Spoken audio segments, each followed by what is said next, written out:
20 euros, on y a 100 euros. Il y a 100 dina. Ina maintenant wa con, ina wa voué tiri 3000 euros pa. Igi con.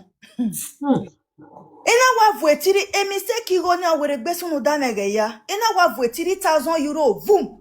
Ina wa voué ye. Akante. Ike voué ni ebo na na aro wa me. No to si me na. We voyons me be dia me ma kan. Ije obo ma gbe me ni ata no de we gbo gbe me na egbo ma gbe me ye zeti. Jaja e we wa bo Iwina. il l'a pas mon nom lagbe. So, mami Adam e oje me. So, ebo ni na aro wa me because o wa me I set a camera yo wa. Ya monitor you me. So ebo na based on where eri owo yen gun me we mi and oberi side me eri e ba ne me na wa do ame the trust die.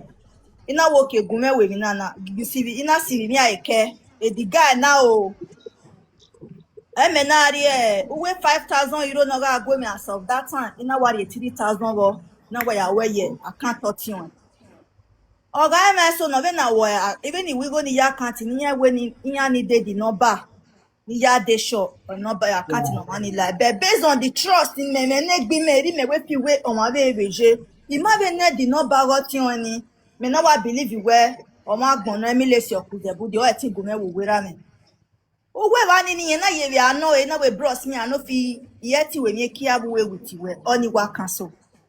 Ni ya gwe me ago mo wani ni a open we mega iwa re ni me ya send go ni me wa mo e avuvu jin oto. Me wa we go ne me na wa ro do ni me na wa kwari okwe me na le camera monitor bi me kiyen ki bi me bugwa. Yes, onye mi no sunu. E degiri ego we fio ni me ri yan egwe yen bi e na bege bi camera. When you lie too much. when you lie too much, abi? No, that is the truth. Wa woge no ve we ti ve mwenye omo no ve do biezo na ma wena. Then so erioga aje megiri ogwa we e ba me wade this that na her bros. E girlfriend the working here. We agume ogwa I toge mi oten na. Me mai ni there friendship kata ma wene. Igo ni ve na gwana. Igo ni wa gbe wen mi ni megeni bugwe igo ni. Gbera ezikinari movie ni. Keke irano ya de. Oi me mie we go ni me send di eri ya yi me ya da bush meet ya da mi ba ko ware Hold on. Di asaga me. Imi e wo give we na ibo na. Ina negbe me. Dem we do tana no constantly vie a princess me. Eri on da. Eri ilare ba. Eri wa toge emi on paro the boy na ta wo ko na win ye. On I got that beat in my life. Me ma worry ko na 3,000. Eri ko na eri we ami gbere nu gbe ni e Europe. Eri on nazi. Owe later una me call yen owo di 3,000 mo ni e dai wo ke party day anyo wi awe la wo na wi a eri abandon money yen opo eri owo de ke party day eri 100 euro we go ni we 3,000 ya de gbe wo de no na concern of the princess Imani ni mo wa gboto conscious of a judge because of beg ya be oko na so no carry ya o ya me fie me ni my worry we dan we mama na da January party e ma worry oko na 3,000 go village o pese beti va yewa la re my dear brother ogun o ri vie we to aga explain kuro dogun ama e lu use 3,000 oko na yi do ta ita wa na bi pe ara wa lige wo na imi ni oko wa na mo fi owe mi agboro e to ladu ko na do choko na ji o rada we ri o ko na do emi o te we ni do mo egbo temi o paro no ta no ya mo ko na gbo to nothing we to do mo egbo to e ba mi na egbo ko e boy na o mi no ri o ko na e we ti wa na zo ko na wa tin awon emi ya fe ri o wanyo eri Africa country boys ya we bi le o yo boy gba we no ladu ko na do challenge my brother la re ti on do challenge enu ye 3,000 euro wa re God hatred wa ya gan wa stop e why ga ye hatred jojo won na gada gbo won no ara mi ma ta no ro ni ma ti gada fi eyi o mo na we and now cover all the lane we get now say page jure. Now ya gwale na taro. Me ne so ni awe o ano ibu wa yala do man on ti jure. You are welcome to my page. Page me we mama blue. Maka we ka jure.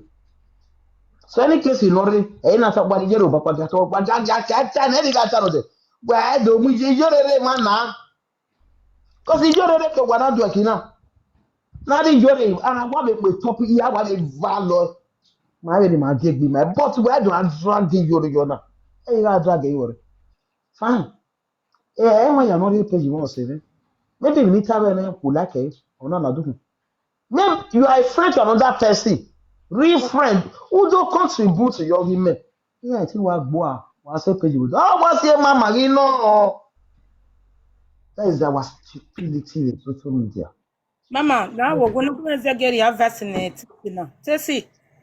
My go for carry avasi me go make finish the topic me ne mommy. Me we dia hewe no ma. When you not going, you need nothing. A boy Natana, oda kegare. On a domestic violence or whoever France. On a Madrid.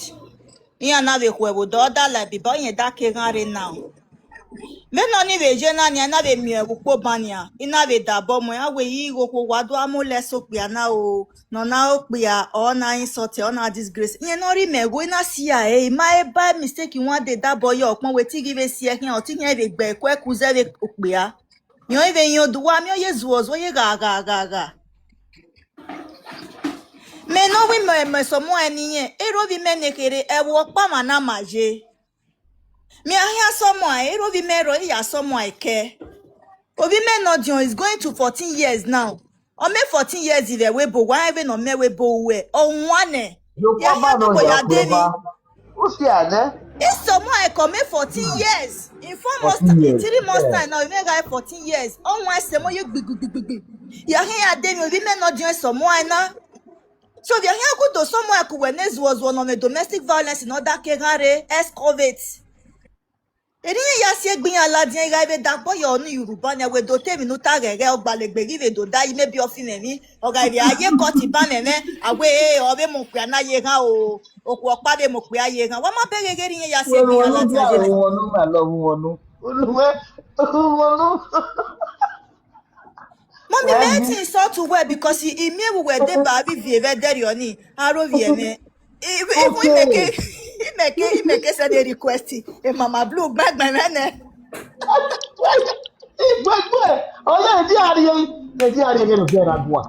Now, like this. When you return, anybody know you.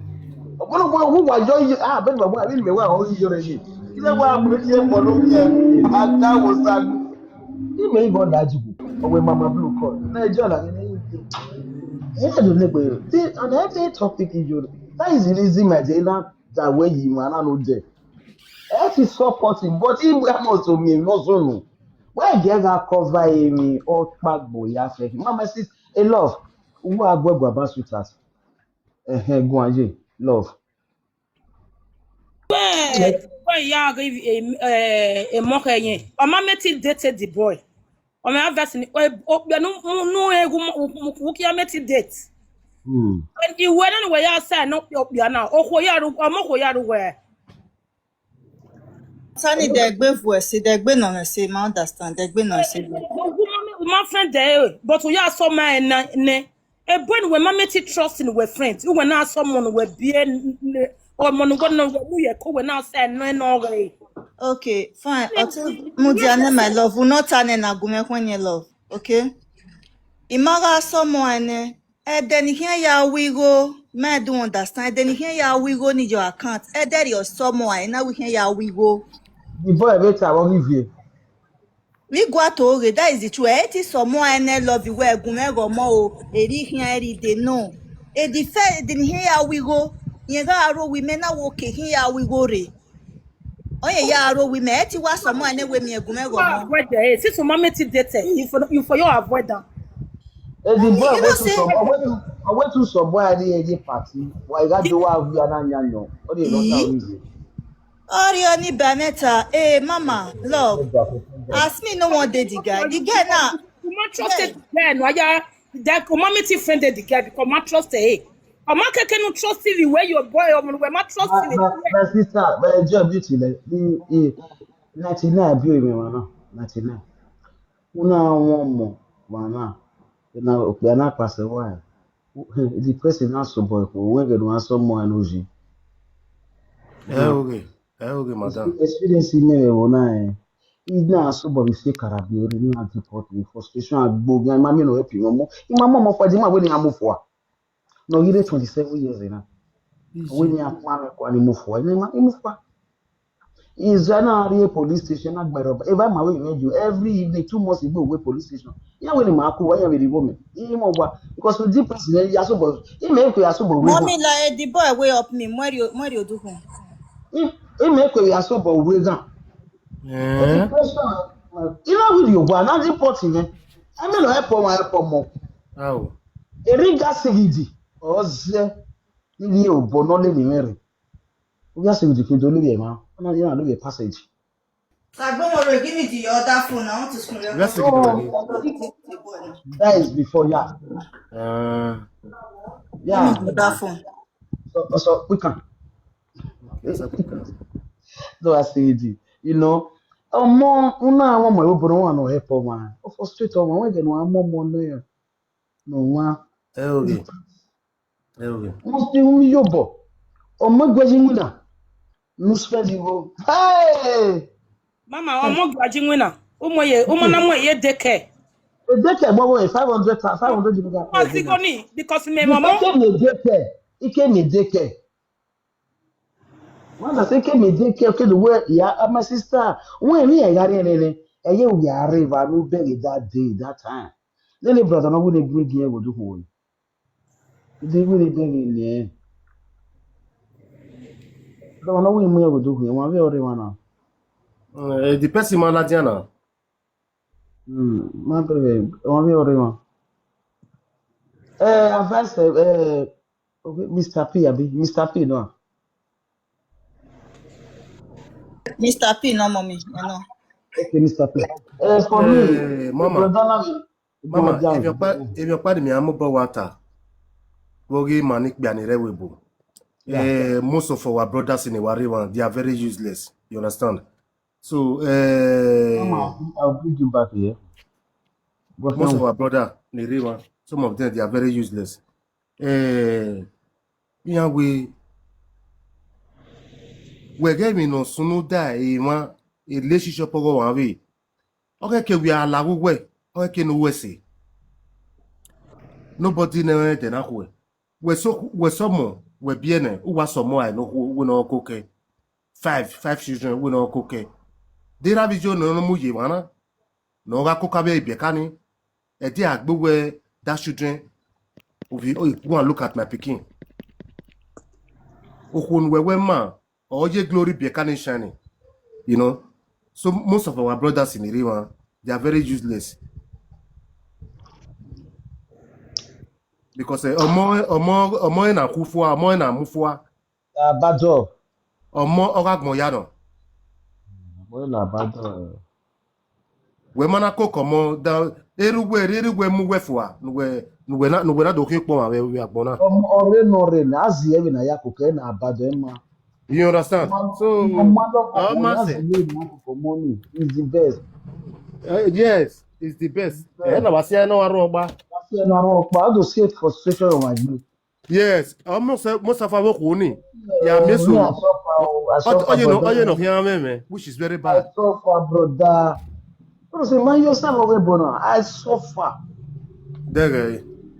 Wasinya de cut banya family of here in Nigeria anya wumu obi I suffer. Oh God. How many yami are women akwe?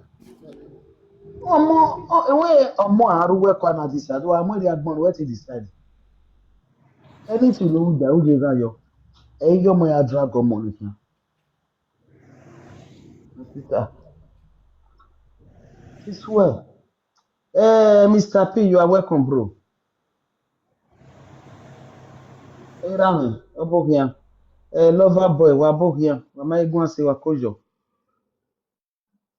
We're above here.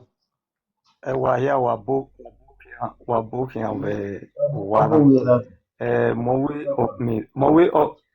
up me na because evege ni men na gwawe. I think Ivie, the full name is Ivie Nivi. Yeah, I think he Yeah, like conversation, but he do over the conversation. Yeah, he do over that conversation on the halfway. But what we know that very well. If two people are having issues, the third person come over to settle the matter. Iti And ake normally more other issue. babe yo ko And e very normally more other matter. And normally one other matter to arise whatever. I don't know this Tracy before. I don't know Princess J before. Onion zi egbenso me adore no do asunu be. Venia ya teme a Europe in it, between God and man. In my life Europe in it there.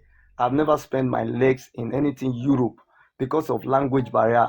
Because it's difficult for me, it's painful. Whereas the language do or whatever. That is why I always in America or Canada. But the thing or anywhere or one we find a way to resolve them. Everybody, because a lot of people are even happy that people are quarreling. If somebody, because I was highly disappointed yesterday when somebody comes up like, what this issue all about? 10 years issue, 10 years backlog? The thing is crazy. Ebi ma 10 waje. years? If 10 years backlog, you bring it back to this very point and start discussing it again. That is to say, this thing can be flopped in 20 years' time. Please, Maso let's try to assist one another. Let's try to understand ourselves. I don't hate anybody, and I don't like anybody. Everybody is just my friend. So please, whatever Manita or Manido Mani issue with the Tracy, it should go ahead and settle it with the Tracy. It should come with another issue if people can talk into it. I go and Yorinity and settle it. And then if I know there, even I was highly disappointed where Wari platform, there, what here, whatever it is, that was 10 years, that is in the past. What happened in the past, let it be in the past. Don't bring the past to the present. And if you are bringing it to the present, if it's not resolved, it's going to lead to the future. Please, I will beg one of us, because Oye do my yahin, if you going to be manania, when Oye do ni mahin, Oye we woman, I will not mirror you, because we were doing ikpiesu weto na Europe no ya mimo ha ikpiesu okpia waladia owa date. I don't know if it's internal hatred with a woman hadulokwu iya tama we na tie saga na TikTok na now it will last 3 months time a saga one way saga. What is the meaning of saga? You know, the time is bully. Saga to saga person. Oh, we are gbe. O one time there we are gbon an ore Germany. You know we yan je we France yen. You know we. O wa ke France pa ya gbon an ore Germany. O we yan gbe bi TikTok. Why ya gbon an bi TikTok? O we yan gbon an bi TikTok na wa gbon I don't understand. They wa gbon. Why ya we is there any happen na gbon? O won ye saga. You know we ya. You know, okay, I don't know that. You know, okay, I was learning na yana gbon and I we saga. Wala wo agaku. Wala we saga continue pa. We wale. Wa me agbo so we saga continue. Who wale? Continue. Ime wale o because iwo mo pa ni asend igun oni na ga I think we na watch oni. Ona we o ma something the yore na we something nogi nogi ni owu mebe o ina wa yen mebe o ma we be momo We mo you know the what subject be wa. Okay, iwe na say I said egun ina we wo owi we mo memebe we momo owe afwa ina we na ki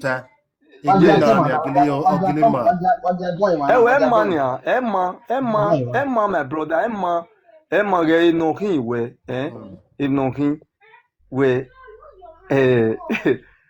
ìyẹn wo sàlóbárì ọmọge ọmọ gbẹgbẹ bí yẹ we be je ore nu we go mani be me yagbe okan because why ga yo gbon wan kan Only ni AGT.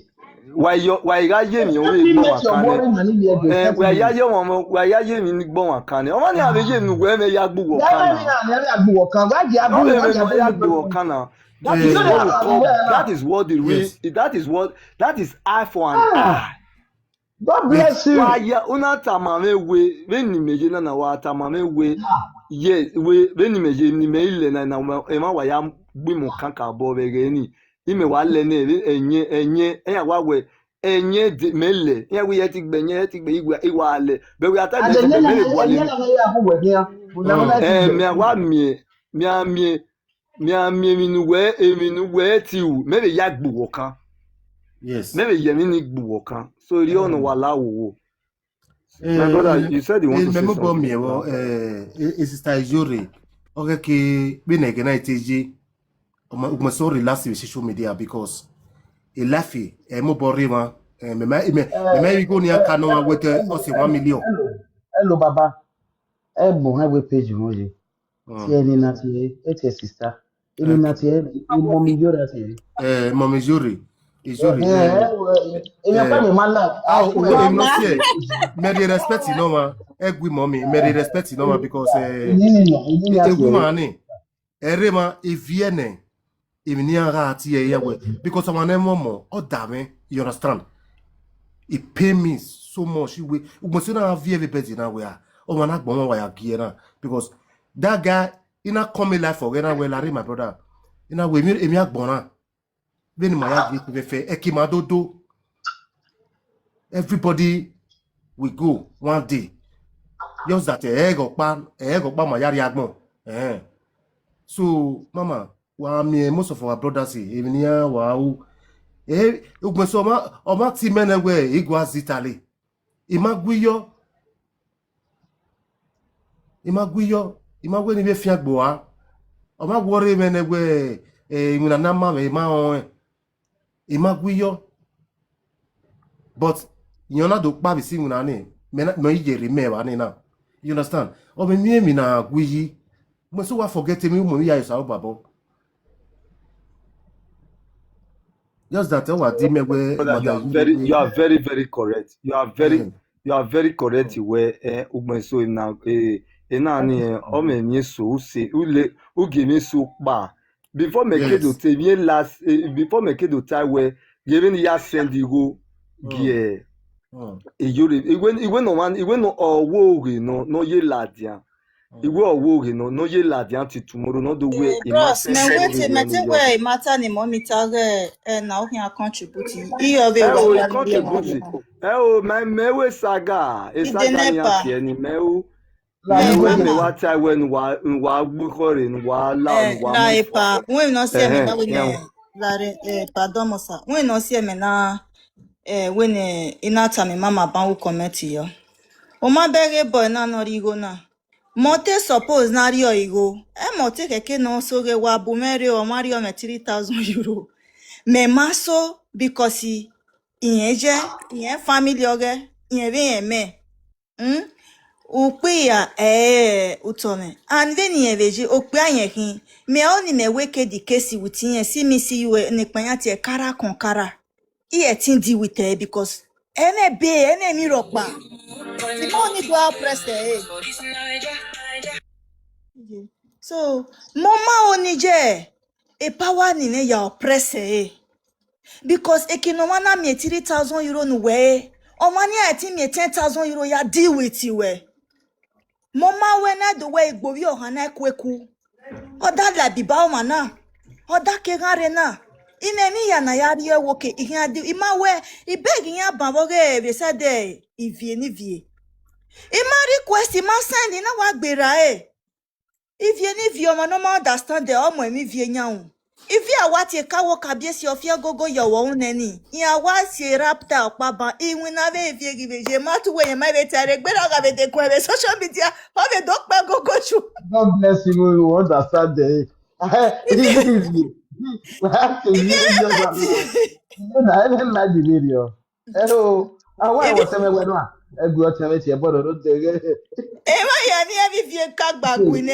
Ya obe ya settle with ya we Mada dey so vie you no man know. dey mind na Mama, ya we ga Igbama for ni 10 eme years. like. Igbama video ni eme like. You book me mama ji. Come on, ma. Okay, why me respect the no there. He drop agba we vie. He respect we. But Yes, he go Igbama ni book. me like. Only give you take charge we get here. If you now cause you book your mama. Oro to Come on, say ma, do labo. mama. Why force to good here? Say to Eh, you mama ji. Cause you Wadomo, Wadomo. Happy Sunday, oh, Wabava. Come Hey mama. mama ji. Come mama ye. Come on, ma.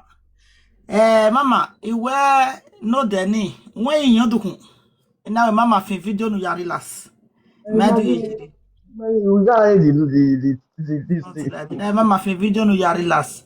Yeah. If you do later do we later na gide wa egbe do re love him na gegbe do wa do like we. Cause now we again amu we pare kinu ma oyo we atutu na ya reason na egbe do later la dia we ije. Apart from me na do abuze na. Wala o. That's the one I know, baby. So if you ya ata o wa na agui we nu ta anywhere. Focus yezo nu wa na igui ni. The palace is worry. You understand? Oni, are you when yani? When I get zogege ba meze. Or when I get it wrong, give me sure why we get it wrong. I want the time I can on a back. You know, You understand? The other way. If no soon better for 10 years back. you want that you want ball. Rodaji, And Rudoni. I can't get. Rudoni, anybody know where he did give me a Ogiamba. Oh, I'm Ogiamba Tawana na. Yeah. I'm Ogiamba Tawana.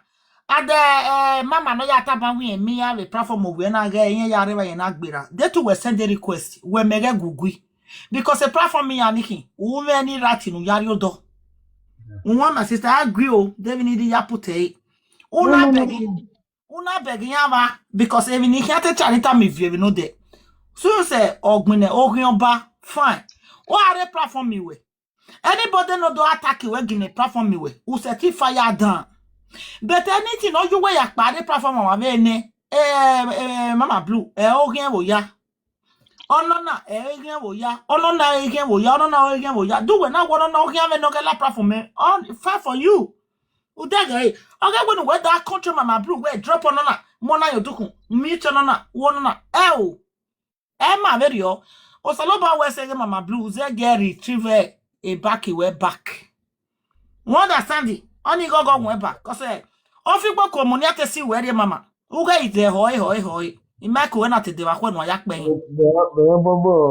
Before we came, yeah, we take your maker. When you go to me, anyone who had done a way. And we miss you, Bobo. Ega yana 50 go we are give you answer. One. You understand it? Yeah, where I can man. Mama la dem no when is your bobo gume ni wa understand the point in wa give you me. Iwe sise enana ya we gbera yo tori ni. O we na we make Kenya na we saga we platform we wa we kan gbera. O mama ta. Mama, a content me. Okay, o my me Facebook. A content creator or ikin. And I'm also a blogger. Okay? So we na wo nere, yan wo kuta we gbe ne ovun kere. Me mai mi ono ne saga egbo wa de o less of no reason saga. Omo no ri din emene o eme mujijo egbe. Ina study wene. No the already the first time ya yin platform me mama. Ima we run doro vi emene ni do a disrespect e vi yin oduhun. No. You can talk to me. Ela me gbeje me. E ko na ve si eni mo re dan. Ima na zenu nu me. Mo ma hen yan ewe. Area ma we. Oh, yeah, no, you bring me no there. If today what you're born for nothing. Oma be. Area we ga akiane mommy. Ima opa ima eva. E we re gbe seva. So ke no la di an se ge zenu nu we. I love the way you do it here Out of today. all, what they me opa no be we ha. E me now be reason e se obi kene mataje wo ya wo lo la dian. Agbon ye ti wa lori e mu da bopa. Ha must to me na rere gba na. Okay, Mommy, we ga na de ke na we na we no. We na gele ti ije do mu we ni ahai. We de Tracy na we no ka etie bo na we platform we no de. O te suppose na egbe mu mata ni laja wo we na ata. no we me gbegu o. No way Only ni speaking egbe gwe ya tra ni ya confuse rere ma ya ni ma ya make na believe we ni ya ta o mata. Me ga tie bo jine. O might suppose ne ona tie bo na tie bo. O might that suppose way you we go. na ata. That do get we. Only ne bo na na be tie ni jore na ni me ye Eh. bibi. Aga mo bo gbo mane. Then we ya go ni san yi wo. Me na ge le wa tie bo wa believe me gbu wa. A se ni ya bo bi na. Eri ono. That ma mu ja ke bo. Cause e bo pa nya wa tie enu de. I'm ya ke bo. Na we gbedu a recruit a gang or na we gbedu swing saga. He believe Mama Princess. He believe Joy. Do where emi a igbegbe bias Iya na fe bo yo. Ema je bola dia. Mareva. Eh o. Ima o tabe na George ala mu emi ari court. E lawyer na Abuja lawyer na Abuja na ya adam e ma ya adam yo no de. E ma ya gbo yo no de. Mareva. Yeah.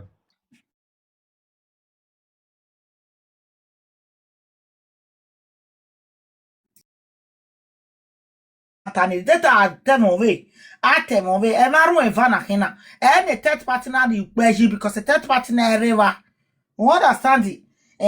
When you view your matter support no gbe mo matter ni la den ogwe na because in mare na. Mama we ma understand the vie no when the vie po bolele. We no ni wa dance to vie tu na vie po bolele gian wa me small me to understand the here ban vie ga riela dia vie ga ni wa. We ga vie no ka support e na no. Or you we ma understand the media mommy. You are welcome. Mama Chelsea na we no wa we platform we no the mama wa be ya. No ya adio du kun doze nunu o ma ka we wa vivie wa be mama mama jode saga o ma ka go gwaro bi Ya we mute. O wa mute. Iwa no say say. Me iwe Joy. O ma o wa mute. E command no de. I go bless you.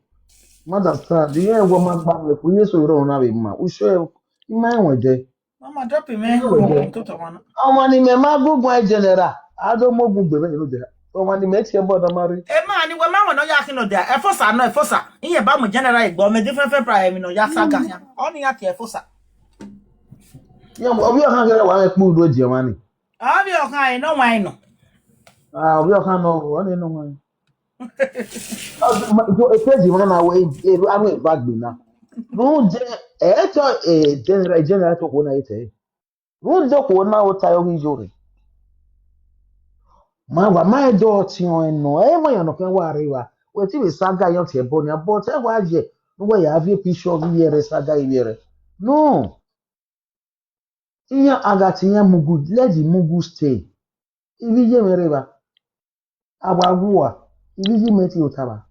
But ihe do awe e to taba. Effect ne no kare mana. Obi jore no na. Obi jore no. Ja jore le Facebook. Je na bi adi obi me. E ma effect na grow. I jore wa la Facebook o obi re. Ama be bu ije we gbe. Just way effect with you. O ma je ma ke enemy. E ma ye we feel ma bi jore feel la kon gbegbe na. Effect ma we video no ti e bo me. Ede ya le lo ma hian. Una la karun evane. O se presenter ma ki ma seto. O e na ma te fila kan gbegbe. E na ma te fila kan gbegbe na.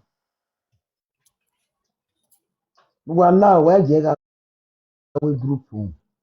Na ya gbin na. If not, e seto e ma de demende. Ademe ni o ni gwa yi number 2. Ore nu wata ma wo wi agbo kan. My dear brother, ijore e worst is so an obi ene. Wa ma ijore. Facebook na wa.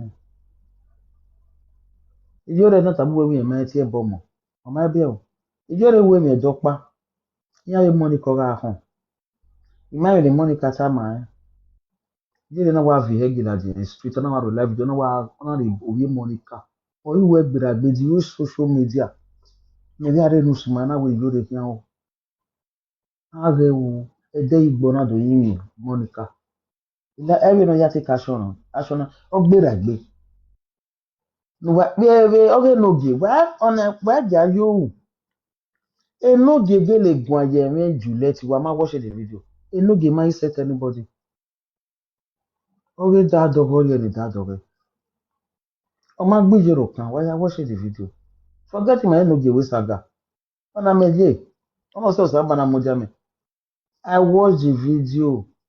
E Juliet omo bogu bise. Ona we poverty I mean na yo ma si. E o ma me go no ya gbokan. But you just can reply bo. Ona aje no de no ge ya da. What you expect? Ona pa me ma understand the world. Even why go de no gi. Why me no de no gi. Àwọn ọmọ pàjọ mà wàá rìn ọdẹ lóge náà ẹ lóge náà ìsèvé di live video máa rí ẹ náà sàn rí drop a video nẹ ẹ yá àwọṣẹ yìí ẹ lóge náà mi rí ọgá ìdájí á sísè wàá rìn ọdẹ dí mẹ ọmọ náà mẹrẹ mẹbẹ wẹrẹ wọn mọ ẹ yá wọ àwọn àdánù ògè kí wà láwọn náà ẹ jẹ ẹ ra bóyá kókó wẹ use rìn ọdẹ mẹ ẹ ní ọmọ irúwẹ gbé mi àbí àjúwẹ ìjọ rẹ wọn náà gbé mi bí wọn náà gbà tí wọn gbọ ọkan gbọgbà ẹmí àmì níyẹn wọn ẹ yá yín ọ̀rọ̀ wọn àbẹ gbé.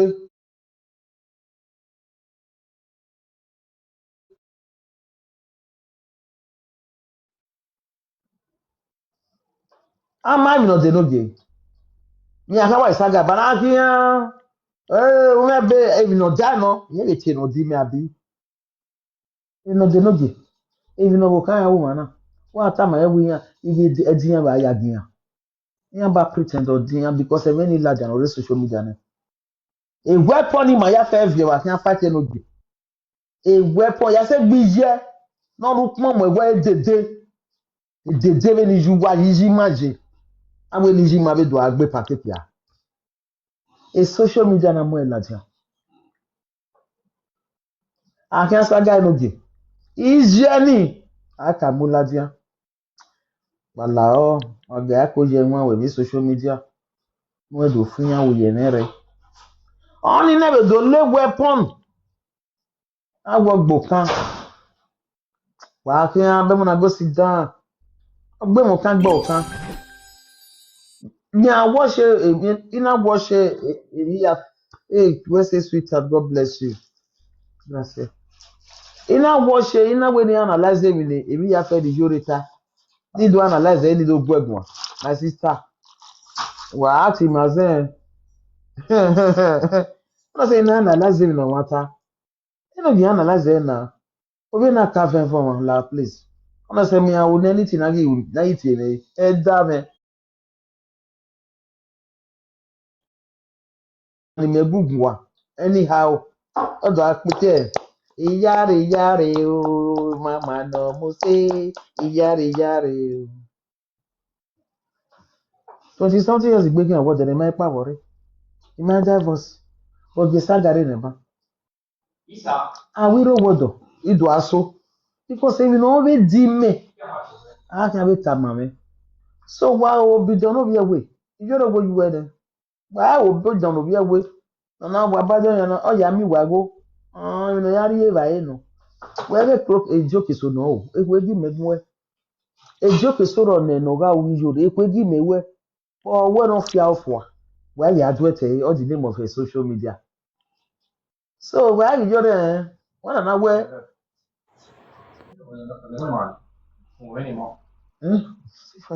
Now, mommy carry.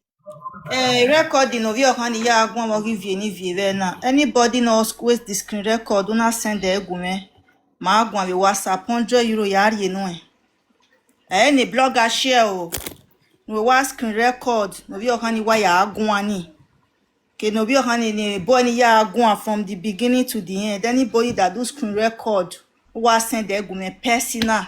Go me €100 ya wa send the egume ma igwa we WhatsApp. Then you give me the proof where yes we're gonna send the €100 because a boy na carry report ene. Iya ni nya bo where you may prove no ya insulting me or rather no ya threatening me. So now all see my go can a boy ni dem my be mo ye page me there.